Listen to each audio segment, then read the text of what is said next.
एक शख्स था,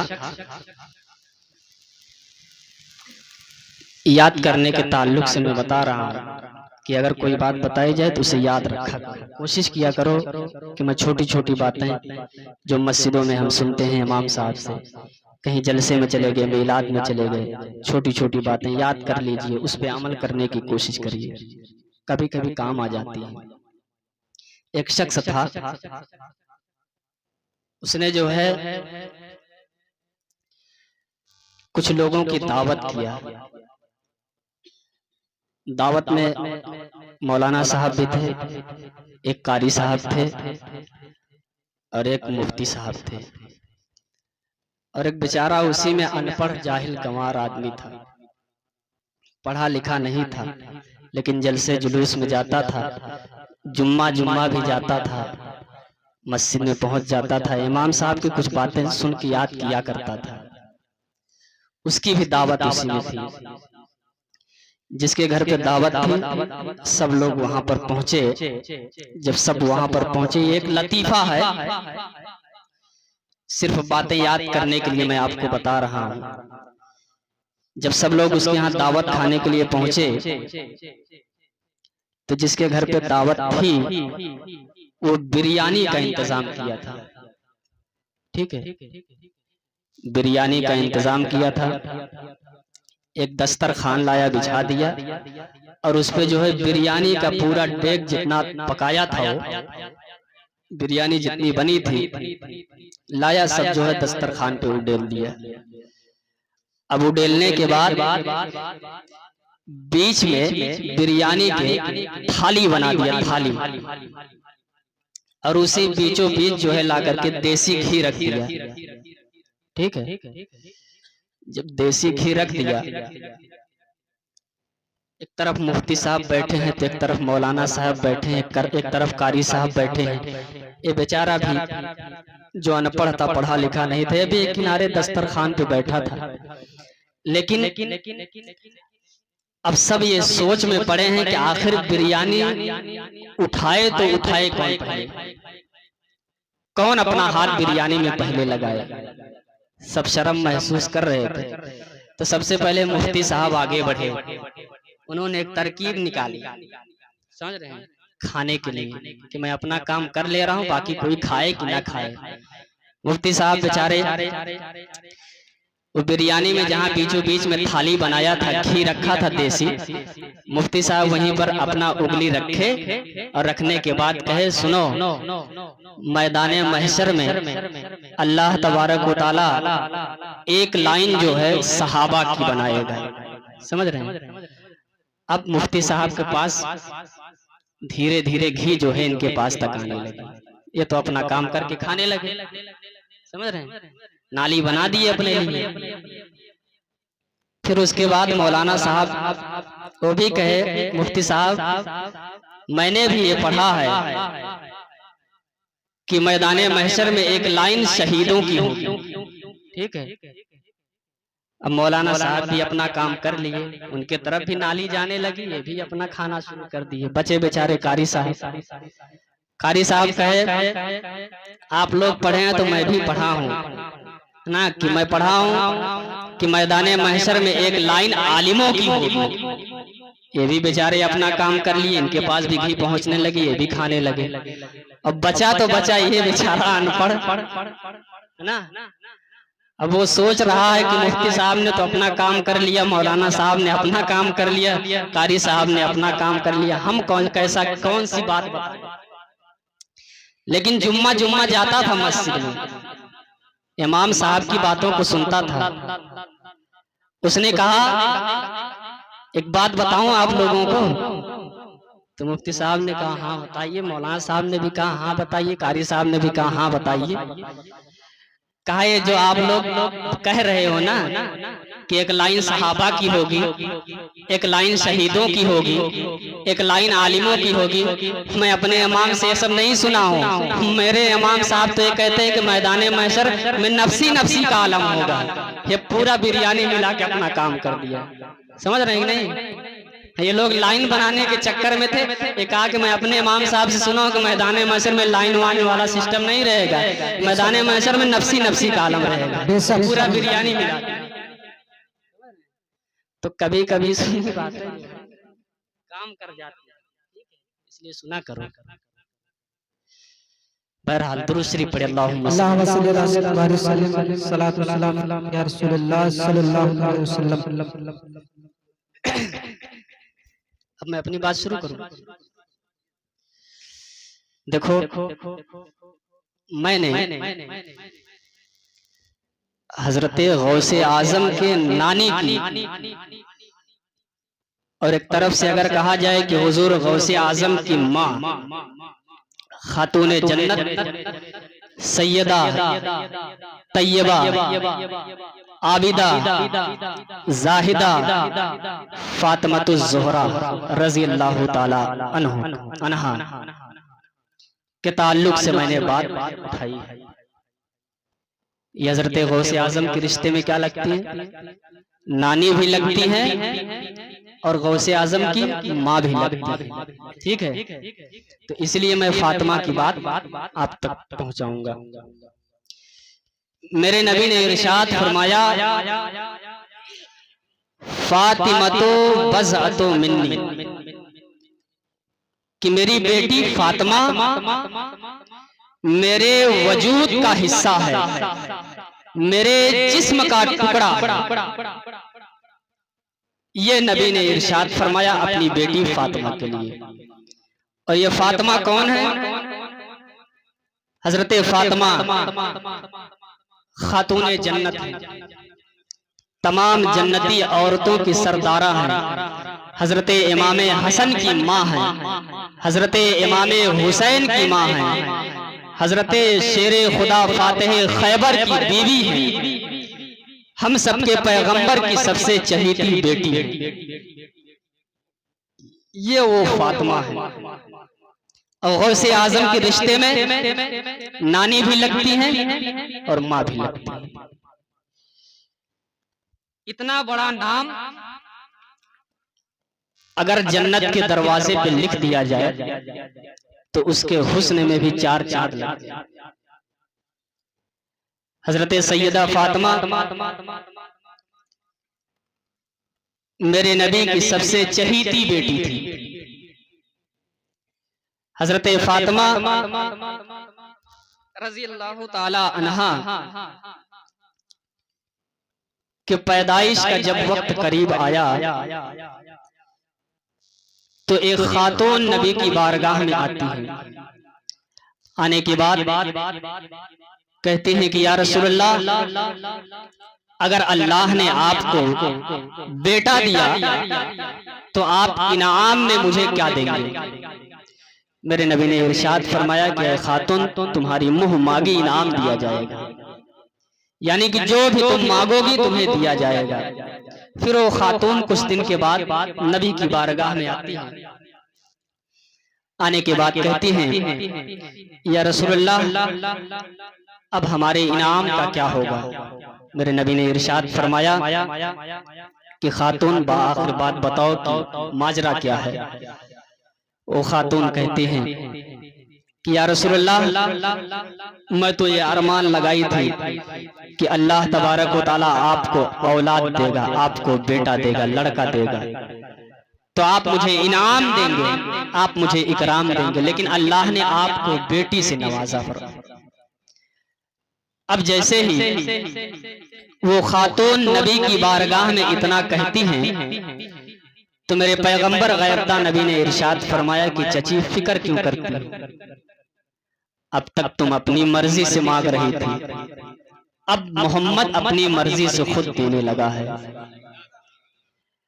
अब उसके बाद वो खातून कहते हैं कि या रसूलल्लाह, आप मुझे क्या इनाम देते हैं? मेरे नबी ने इरशाद फरमाया कि ऐ चची, ऐसा है, मैं तुम्हें बेटी के पैदाइश की खुशी की खबर लाने में जन्नत को दे दिया।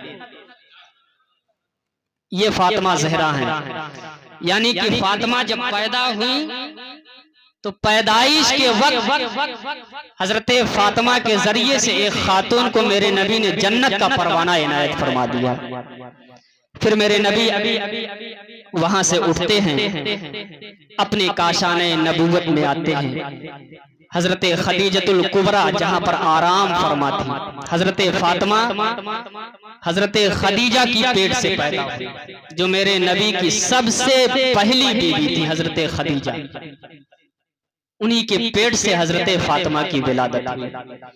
आका करीम सल्लल्लाहु ताला अलैहि वसल्लम वहां से उठे। उठने के बाद हजरत खदीजा के रूम में आते हैं। मेरे नबी ने सलाम किया, हजरत खदीजा ने सलाम का जवाब दिया। फिर उसके बाद आका करीम ने इरशाद फरमाया कि खदीजा मेरी बीवी, मेरी शरीके हयात, मेरी बेटी का चेहरा दिखाओ। फिर उसके बाद हजरत खदीजा ने हजरत फातिमा के चेहरे से,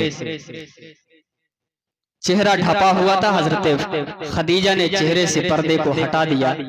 अब जैसे ही हजरत खदीजा जो है चेहरे से पर्दे को हटाती है तो मेरे नबी की निगाह पड़ी की पड़ी रह गई। फिर उसके बाद आका करीम सल्लल्लाहु ताला अलैहि वसल्लम से हजरत खदीजा ने कहा, या रसूलल्लाह आपने बेटी का नाम क्या रखा? तो मुख्तार दो आलम ने इरशाद फरमाया कि मैंने अपनी बेटी का नाम फातिमा रख दिया। कहो सुभान अल्लाह। मेरे नबी ने फरमाया कि मैंने अपनी बेटी का नाम फातिमा रख दिया। हजरत खदीजा कहते हैं, या रसूलल्लाह मेरे शौहरे नामदार, मतलब आका करीम ने इरशाद फरमाया कि मेरी शरीके हयात खदीजा फातिमा फत से बना है, फातिमा फत से बना है। नबी ने इरशाद फरमाया कि फातिमा के माने होते हैं जहन्नम की आग को बुझाने वाली। अब गैब का पैगंबर ने इरशाद फरमाया कि आए खदीजा सुनो, जब कल मैदाने महशर अल्लाह तबारक व तआला कायम करेगा, जहां पर नफसी नफसी का आलम होगा, न बाप बेटे के काम आएगा, न बेटा बाप के काम आएगा, न माँ बेटी के काम आएगी, न माँ बेटी के काम आएगी। हर शख्स नफसी नफसी के आलम में होगा। मेरे पैगंबर इरशाद फरमाते हैं कि आए खदीजा सुनो, जब मैदान महशर में हर एक शख्स नफसी नफसी के आलम में होगा, अल्लाह तबारक व तआला हर शख्स को पुलिस राह से गुजारेगा। चाहे वो शहीद की जमात हो उसे भी पुलिस राह से गुजारेगा, चाहे वो आलिमों की जमात हो उसे भी पुलिस राह से गुजारेगा। हर एक शख्स को अल्लाह तबारक व तआला पुलिस राह से गुजारेगा। और वो पुलिस राह जो बाल से ज्यादा बारीक है और तलवार से ज्यादा तेज है, हर शख्स जो उसके अपने आमाल के मुताबिक उस पुलिस राह से गुजरेगा। जिसका आमाल खराब होगा, मेरे पैगंबर इरशाद फरमाते हैं, वो पुलिस राह से कट करके जहन्नम में चला जाएगा। और जिसका आमाल अच्छा होगा, मेरे पैगंबर इरशाद फरमाते हैं कि वो पुलिस राह से पार होकर के जन्नत में चला जाएगा। अब मेरे पैगंबर की बात सुनो, मेरे पैगंबर ने इरशाद फरमाया कि आए खदीजा सुनो, जहां नफसी नफसी का आलम होगा, कोई किसी का पुरसाने हाल नहीं होगा। जब पुलिस राह से हर शख्स गुजरेगा और अल्लाह तबारक व तआला मेरी बेटी फातिमा को पुलिस राह से गुजारेगा। जब मेरी बेटी फातिमा पुलिस राह से गुजरेगी तो फातिमा के कदमों की बरकत से अल्लाह तबारक व तआला जहन्नम की आग को भी ठंडी कर देगा। ये हजरत फातिमा, सुभान अल्लाह, यानी कि फातिमा की पैदाइश हुई, मेरे नबी ने अपनी बेटी का नाम फातिमा रखा। अब फातिमा रखने के बाद आका करीम ने इरशाद फरमाया कि मेरी बेटी वो बेटी है कि जब ये कल पुलिस राह से गुजरेगी तो अल्लाह तबारक व तआला इसकी कदमों की बरकत से जहन्नम की आग को भी ठंडी करेगा। ये हजरत फातिमा का मकाम है। हजरत फातिमा का बचपना बड़ा अजीबो गरीब था, इसलिए कि हजरत फातिमा की माँ हजरत खदीजा का इंतकाल हजरत फातिमा के बचपने में हुआ। जब बचपने में इंतकाल हुआ तो अब मुख्तार दो आलम सल्लल्लाहु ताला अलैहि वसल्लम हजरत फातिमा की देखभाल करने लगे। एक दिन हजरत खदीजा ने अपनी बेटी हजरत फातिमा से कहा, बेटी जाओ अपने बाबा जान को बुला कर लाओ। हजरत फातिमा बचपने का जमाना था, दौड़ती हुई नबी की बारगाह में जाती है। नबी की बारगाह में पहुंची। पहुंचने के बाद हजरत फातिमा रजी अल्लाह ताला अन्हा मुख्तार दो आलम से इरशाद कहती हैं कि बाबा जान, आपको अम्मा खदीजा ने बुलाया है। अब उसके बाद हजरत खदीजा के काशाने में मेरे पैगंबर तशरीफ लेकर के आते हैं। आकाए करीम तशरीफ लाए तो हजरत खदीजा कहती हैं कि या रसूलल्लाह, आज मैं आपसे एक फरमाइश करना चाहती हूँ। मेरे नबी ने इरशाद फरमाया कि खदीजा तुम कैसी बात कर रही हो, जिंदगी बड़े सब्र और शुक्र के साथ कट गए, या आखिरी अय्याम चल रहे हैं, तुम इस उम्र में फरमाइश की बातें कर रही हो। हजरत खदीजा ने कहा, हाँ या रसूलल्लाह, मेरी फरमाइश है, मैं आपसे फरमाइश करना चाहती हूँ। आकाए करीम ने इरशाद फरमाया कि खदीजा ठीक है, मेरी शरीक हयात, मेरी बीवी, बताओ तुम्हारी फरमाइश क्या है। हजरत खदीजा कहती हैं, या रसूलल्लाह ऐसे नहीं, आप अपने हाथ को मेरे हाथ में रखें। अब आकाए करीम ने अपने हाथ को हजरत खदीजा के हाथ पे रखा। फिर उसके बाद हजरत खदीजा कहते हैं कि या रसूलल्लाह, आप मुझसे वादा करें कि मेरे इस दुनिया से चले जाने के बाद मैं इस दुनिया में जब ना रहूं तो मेरी बेटी फातिमा के आंखों में कभी आंसू ना आने देना। ये कौन वादा करवा रही है? हजरत खदीजा। कितना प्यार करती थी हजरत खदीजा हजरत फातिमा से। मेरे पैगंबर भी अपनी बेटी फातिमा से कितना प्यार करते थे। हजरत खदीजा ने कहा, या रसूलल्लाह, आप अपने हाथ को मेरे हाथ में दें और ये वादा करें कि मैं इस दुनिया में ना रहूं तो कभी भी मेरी बेटी की आंखों में आंसू ना आने। आकाए करीम ने इरशाद फरमाया कि खदीजा, तुम कैसी बात कर रही हो? फातिमा अगर तुम्हारी बेटी है तो फातिमा मेरी भी बेटी है। अगर तुम्हें फातिमा की मोहब्बत दिल में सता रही है तो मैं भी फातिमा का बाप हूँ, फातिमा से मैं भी प्यार करता हूँ, मैं भी फातिमा से मोहब्बत करता हूँ, भला मैं फातिमा की आंखों में क्यों आंसू? अब जैसे ही मुख्तार दो आलम ने इतना इरशाद फरमाया, कुछ दिनों के बाद हजरत खदीजा का विसाल हो जाता है। उसी मक्का की सरजमीन पर एक मर्तबा ऐसा हुआ कि हजरत फातिमा, बचपने का जमाना था, एक गली से गुजर रही थी तो रास्ते में अबू जहल खड़ा था। बचपने का जमाना था फातिमा के।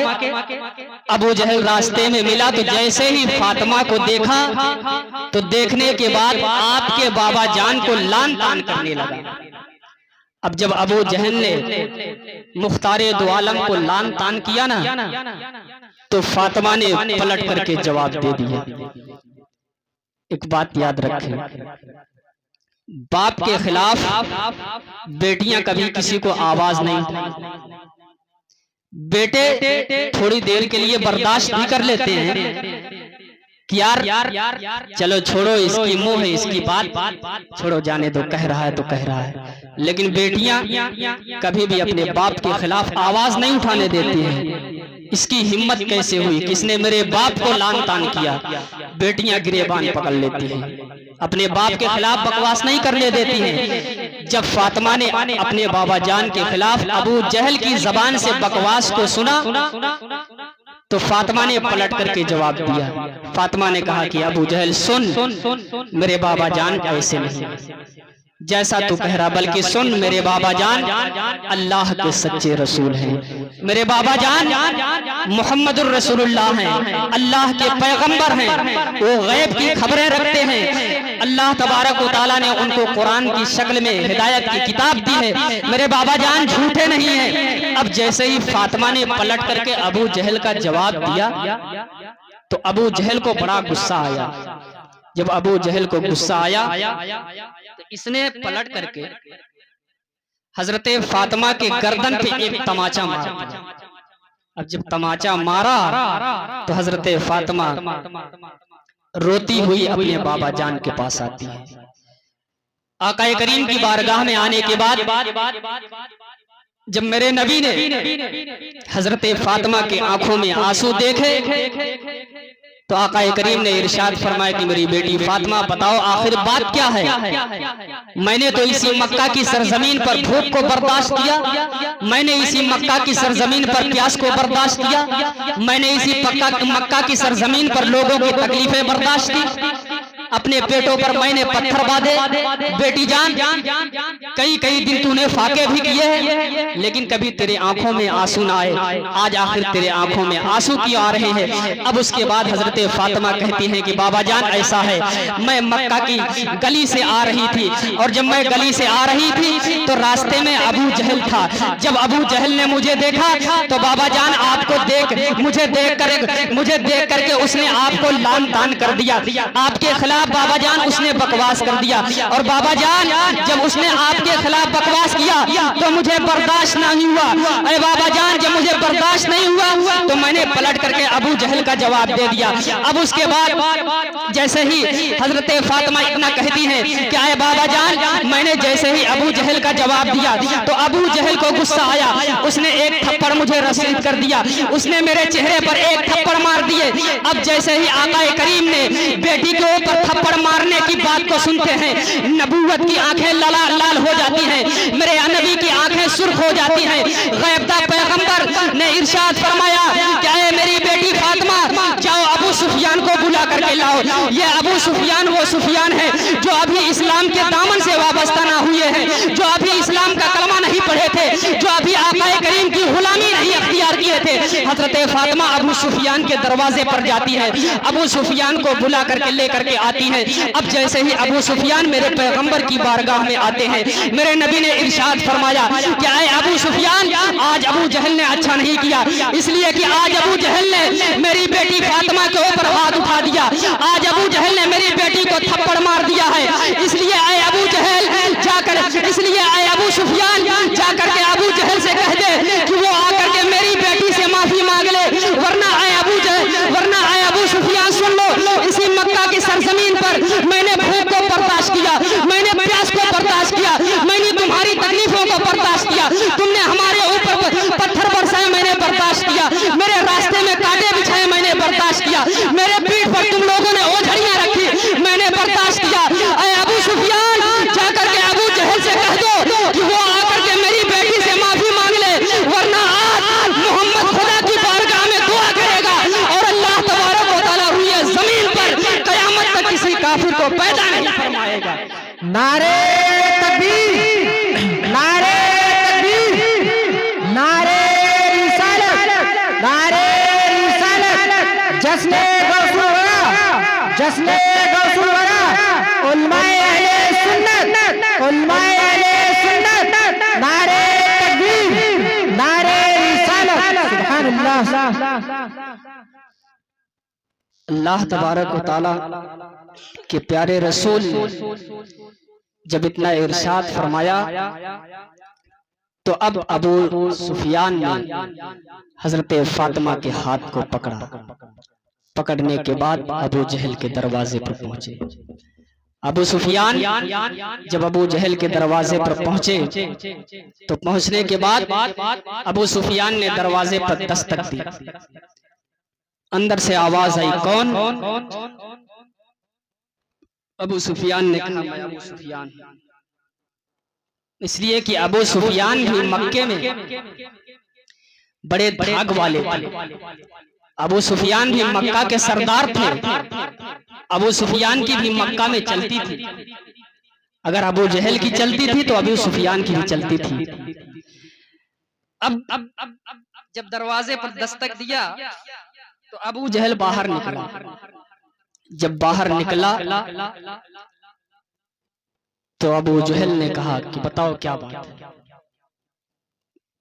तो अबू सुफियान ने कहा अबू जहल तूने ये क्या कर दिया, तेरी शर्म कहाँ मर गई, तुझे शर्म ना आई, तूने एक बच्ची पर हाथ उठा दिया, ये तो अरब के दस्तूर के भी खिलाफ है कि कोई किसी बच्ची पर हाथ नहीं उठाता है। तूने अरब का दस्तूर भी तोड़ दिया। अब जैसे ही अबू सुफियान की गरजदार आवाज अबू जहल ने सुना तो थर थर कांपने लगा। जब कांपने लगा तो अबू सुफियान ने कहा, जहल मांग माफी इससे। अब जैसे ही अबू सुफियान ने माफी की बात की तो पहले तो एक मर्तबा अबू जहल अकड़ा कि मैं माफी नहीं मांगने वाला, मैं मक्का का सरदार ये छोटी सी बच्ची से माफी मांगू। अबू सुफियान ने कहा, मांगता है कि नहीं मांगता? अब जब अबू सुफियान की आवाज गरजदार निकली तो अबू जहल माफी मांगा फातिमा से।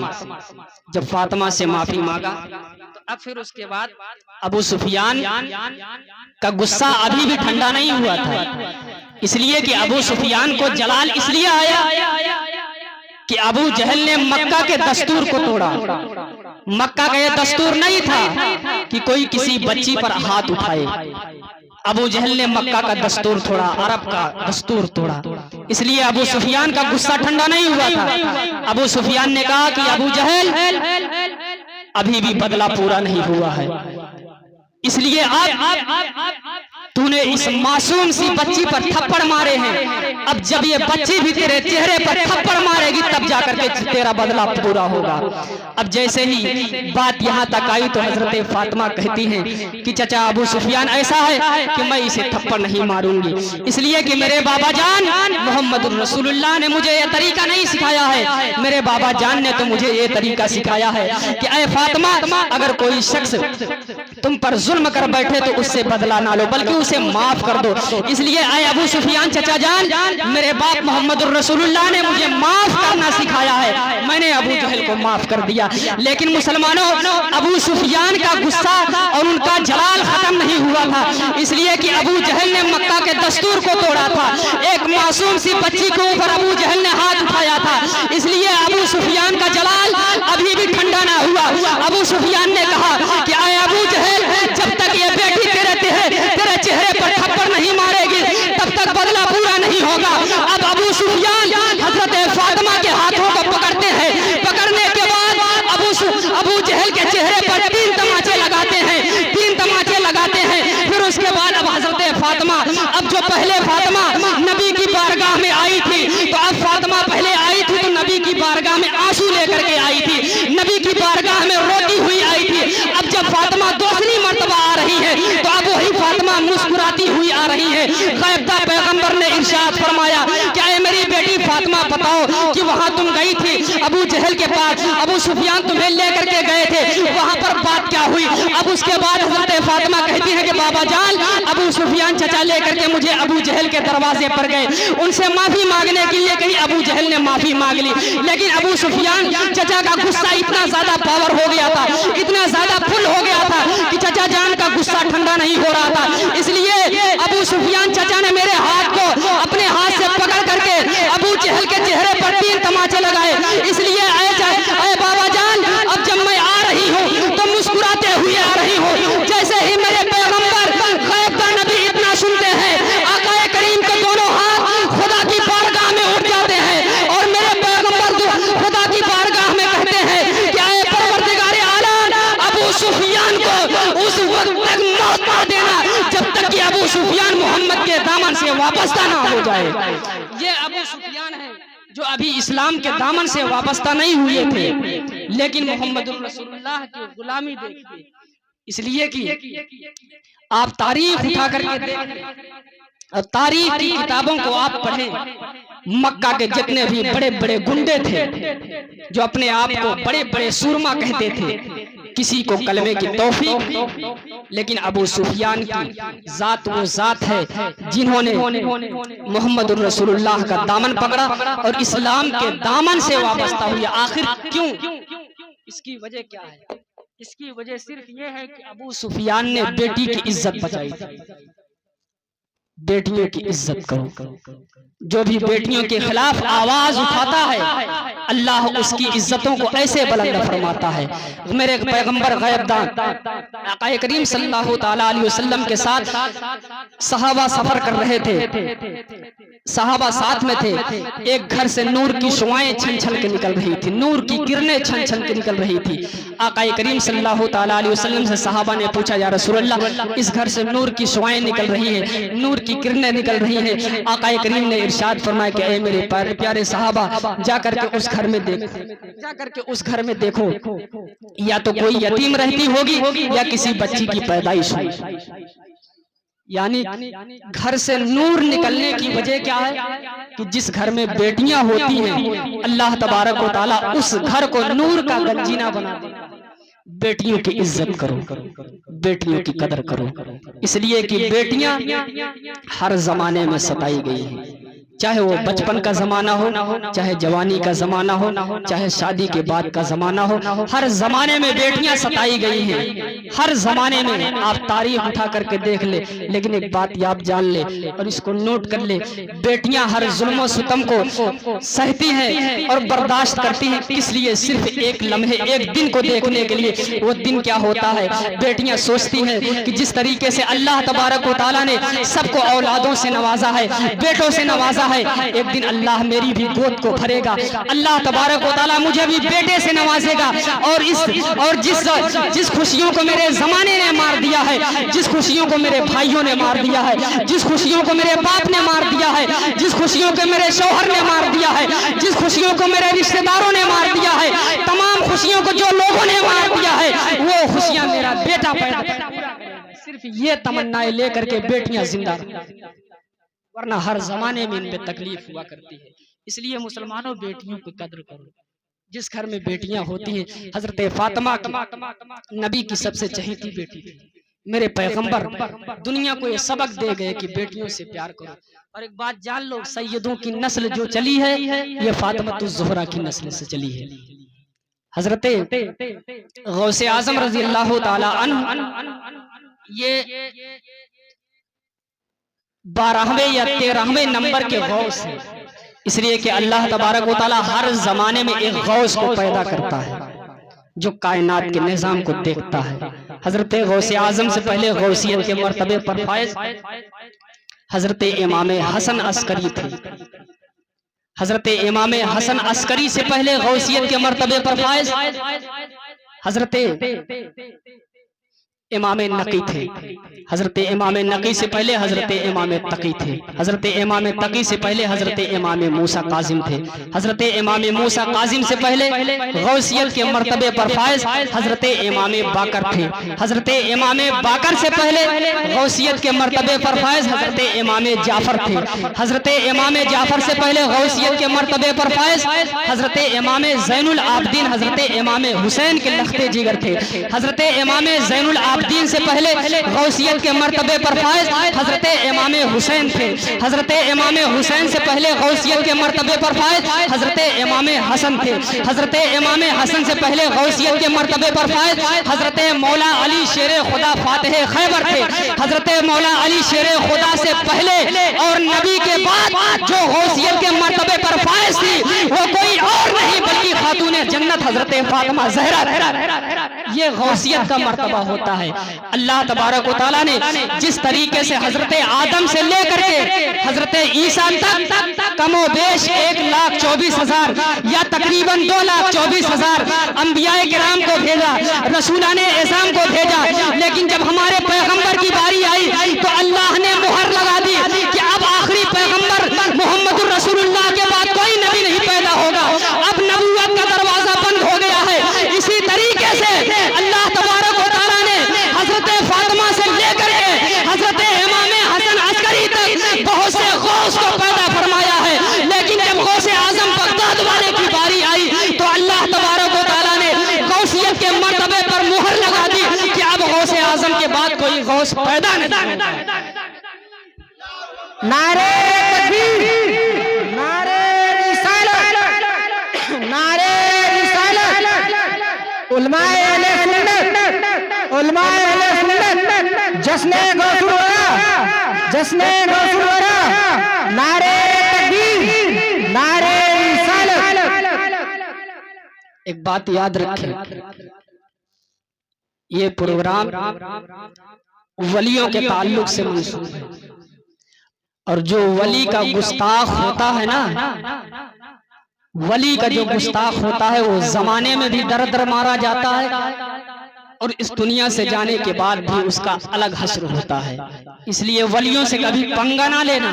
एक शायर ने कहा था, कुछ लोग वलियों के नाम पे जब मिलाद किया जाए, फातिहा किया जाए तो लोगों को तकलीफ हो जाती है। एक शायर ने कहा था कि हम औलिया का जश्न मनाएंगे बार बार, अमा जो जल रहे हैं उनको जलाएंगे बार बार, और दुश्मन अगर मजार गिराएं तो गिराएं, दुश्मन अगर मजार गिराएं तो गिराएं, हम आशिके वली हैं बनाएंगे बार बार। सुभान अल्लाह, आशिके वली हैं बनाएंगे बार बार।